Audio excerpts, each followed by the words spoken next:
आसमान हेठ तालीम कराइण ते मजबूर आहिनि। वधीक तफ़सील पेश आहे साजिद जोयो जी ये रिपोर्ट। जी असी मौजूद आहियूं हींअर पटीदन वेझो ॻोठ कायमदीन मुबेजो में, जिथे स्कूल न हुजण करे मासूम ॿारड़ा हेठि सिरुनि ते वेही ऐं वणनि हेठां तालीम कराइण ते मजबूर आहिनि।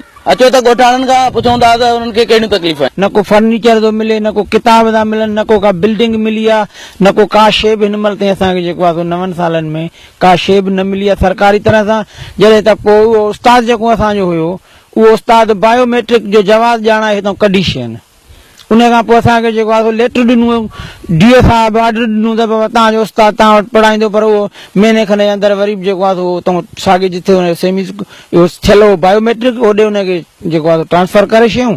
असांजो स्कूल बंदि रहियो। असां जेको आहे एप्लीकेशन ॾिनी सेमी स्कूल अलॉट करण लाइ, जेको एसडीओ खां वठी करे डीओ खां वठी करे सिंध सेक्रेटरीएट नेठि असांखे जेको आहे एडिशनल सेक्रेटरी साहब एजुकेशन जेको आहे लेटर ॾिनो, RSU का डिपार्टमेंट आहे जेका सेमी स्कूल अलॉट कंदी, उन ॾे वञो, उन ॾे असां वियासीं, उन्हनि कुझु न कयो। जेको हिन महिल ताईं न असांखे सेमी कोड मिलियो आहे, न जेको आहे उस्ताद थो मिले, न जेको आहे सो असांजे स्कूल में को फर्नीचर आहे, न जेको आहे सो असांजे स्कूल में किताब था मिलनि, न SMC फंड थो मिले, का शइ न आहे।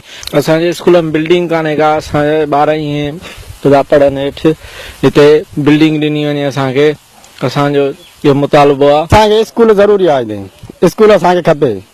असांजा ॿार जेके पढ़ंदा हेठि था पढ़नि, असांखे मास्तर जी बि ज़रूरत आहे।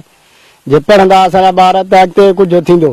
असांखे स्कूल बि खपे, फर्नीचर खपे, असां ॾाढी ॾुखियाई आहे हिते। असांखे स्कूल खपे, फर्नीचर खपे, सॼो शहर असां हेठि भले आहे, ॾाढी ॾुखियाई ॾींदे ऐं साईं बि खपे। हुकूमत सिंध खे घुर्जे त जीअं ॿियनि शहरनि में तइलीम जी इमरजेंसी लागू कई वई आहे, ईअं हिते पटीदन में बि जेके जिन ॻोठनि में स्कूल न आहिनि उन्हनि ॻोठनि में स्कूल ॾेई ॻोठाणनि जूं तकलीफ़ूं दूर कई वञनि। कैमरामैन आसिफ राजभर सां गॾु साजिद जोयो, आवाज़ TV न्यूज़, पटीदन।